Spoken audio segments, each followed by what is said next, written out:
가이드 소녀와 원흉무애. 원효와 나누는 깨달음의 대화. 제17화 내 안에 있는 나의 자리. 원효 자리를 말하다. 포석정에서의 하루를 마치고 숙소로 돌아온 밤 지은은 방 안에 불을 끄고 작은 촛불 하나만 켜두었다. 오늘 하루는 특별했다. 과거의 동료인 정 부장과의 만남을 통해 자신이 지금까지 걸어온 길이 결코 잘못된 것이 아니라는 확신을 얻었다. 아니, 확신을 넘어서서 깊은 안정감을 느꼈다. 그녀의 마음은 잔잔했지만 그 잔잔함 속에는 어딘지 모르게 말로 다할 수 없는 기쁨의 물결이 퍼져 있었다. 마치 오랫동안 찾던 집의 열쇠를 마침내 찾은 것 같은 그런 기쁨이었다. 외부의 인정이나 성취가 아닌 내면에서 우러나오는 진정한 만족감이었다. 지은은 창가에 앉아 오늘 하루를 되돌아보았다. 정 부장의 놀란 표정, 관광객들의 진지한 눈빛, 그리고 포석정의 물길을 따라 흐르던 고요한 시간들. 모든 것이 자연스럽게 흘러갔다. 억지로 설득하려 하지도 않았고 자신을 과시하려 하지도 않았다.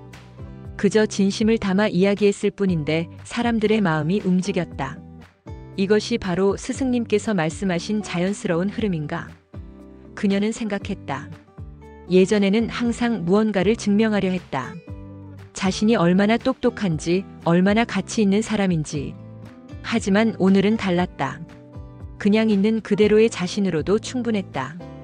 그때 문득 창밖 마당의 고요 속에서 낯익은 기척이 들렸다. 마음이 평온할 때면 항상 나타나던 그 존재감이었다. 그녀는 슬그머니 문을 열었다. 달빛 아래 원효 스님이 조용히 앉아 있었다. 그의 옷자락은 바람결에 흔들리고 있었고 그 눈빛은 먼 별을 담은 듯 깊었다. 하지만 오늘 밤에 그는 평소보다 더욱 환해 보였다. 스승님, 오셨어요. 지은의 목소리에는 기쁨이 담겨 있었다. 그래, 지은아. 오늘 내 얼굴이 많이 환하더구나. 멀리서도 그 빛이 느껴졌어. 원효의 목소리는 따뜻했다. 그녀는 웃었다. 네, 오늘은 정말 특별했어요. 예전 회사 동료를 만났는데 스스로가 전혀 흔들리지 않았어요. 오히려 제가 누군지, 왜 이 길을 선택했는지 명확하게 말할 수 있었어요. 지은은 잠시 멈춘 뒤 계속했다. 누가 무슨 말을 하더라도 내가 지금 있어야 할 자리에 있다는 확신이 들었어요. 이런 느낌은 처음이에요. 그래서 궁금한 게 있어요, 스승님. 자신의 자리란 대체 뭘까요? 오늘 제가 느낀 이 확신은 어디서 온 걸까요? 원효는 조용히 고개를 끄덕였다. 좋은 질문이로구나. 그리고 그 질문을 할 수 있게 된 것 자체가 이미 많은 것을 말해준다. 잠시 침묵이 흘렀다. 그 침묵 속에서 밤벌레 소리, 먼 개울의 물소리, 그리고 두 사람의 마음속 고요함까지 함께 흐르고 있었다. 침묵이 부담스럽지 않았다. 오히려 더 깊은 소통이 일어나고 있는 것 같았다. 지은아, 사람들은 자리를 얻으려고 무척 애쓴다. 좋은 회사, 높은 지위, 많은 돈, 사람들의 인정이 있는 자리를. 그런 것들을 자기 자리라고 착각하지. 원효는 잠시 하늘을 올려다보았다. 하지만 그런 자리들은 모두 남이 만들어 놓은 틀이야. 그 틀에 맞추려다 보면 정작 자신이 누구인지 잊어버리게 되지. 그럼 진짜 자리는 뭐예요? 지은이 간절히 물었다. 진짜 자리는 움직이지 않아도 흔들리지 않는 마음이 깃든 곳이란다. 외부의 변화에 일희일비하지 않는 내면의 중심을 찾은 자리 말이야. 지은은 조용히 눈을 감았다. 그 말이 오늘 자신이 경험한 것과 정확히 일치했다. 정 부장이 아무리 의아해해도 관광객들이 어떤 반응을 보여도 자신의 중심은 흔들리지 않았다. 그럼 그 자리는 바깥이 아니라 내 안에 있는 거겠네요. 그렇지.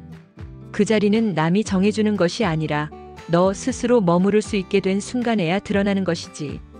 원효는 확신에 찬 목소리로 말했다. 무슨 의미인지 좀 더 구체적으로 설명해 주실 수 있나요? 자리가 없을 때는 어디에 있어도 불안하다. 최고급 호텔에 있어도 가장 높은 지위에 있어도 마음이 편치 않지. 항상 누군가와 비교하고 무언가를 잃을까 두려워하게 돼. 원효는 지은을 바라보며 계속했다. 하지만 자리를 찾고 나면 어디에 있어도 고요해진다. 누추한 곳에 있어도 마음은 궁전 같고 혼자 있어도 외롭지 않아. 왜냐하면 자신의 본질과 연결되어 있기 때문이지. 지은은 깊이 고개를 끄덕였다. 제가 서울에서 일할 때는 정말 그랬어요. 겉으로는 성공한 것 같았지만 항상 불안했어요. 다른 사람보다 뒤처질까봐, 인정받지 못할까봐. 그런데 지금은 다르네요. 경제적으로는 예전만 못하지만 마음은 훨씬 풍요로워요.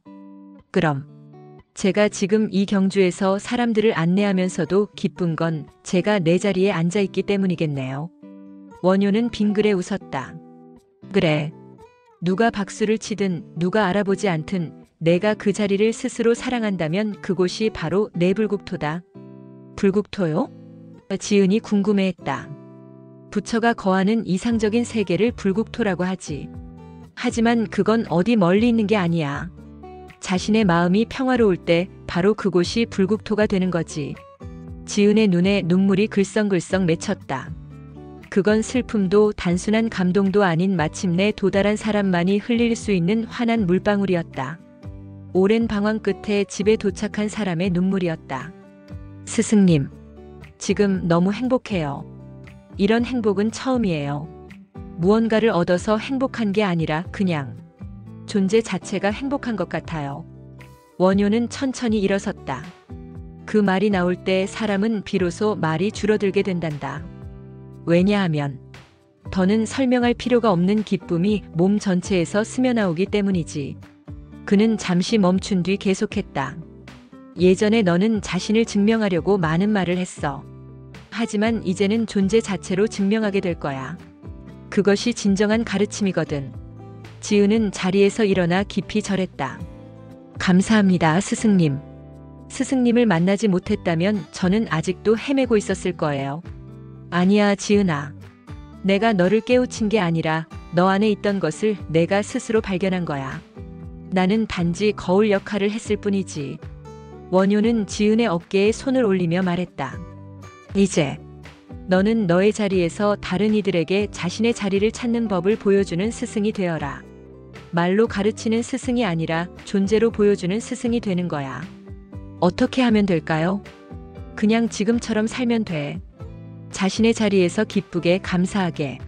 그러면 사람들이 너를 보고 저 사람은 뭔가 다르다고 느끼게 될 거야. 그리고 그들도 자신만의 자리를 찾고 싶어 하게 되겠지. 그 말을 남기고 원효는 조용히 어둠 속으로 걸어갔다. 그의 발걸음은 소리 없이 사라졌지만 그가 전해준 가르침은 지은의 마음속에 영원히 남을 것이었다. 지은은 그가 떠난 자리에 잠시 서 있었다. 그곳에는 아무도 없었지만 마치 달빛이 앉아있는 듯한 고요가 남아있었다.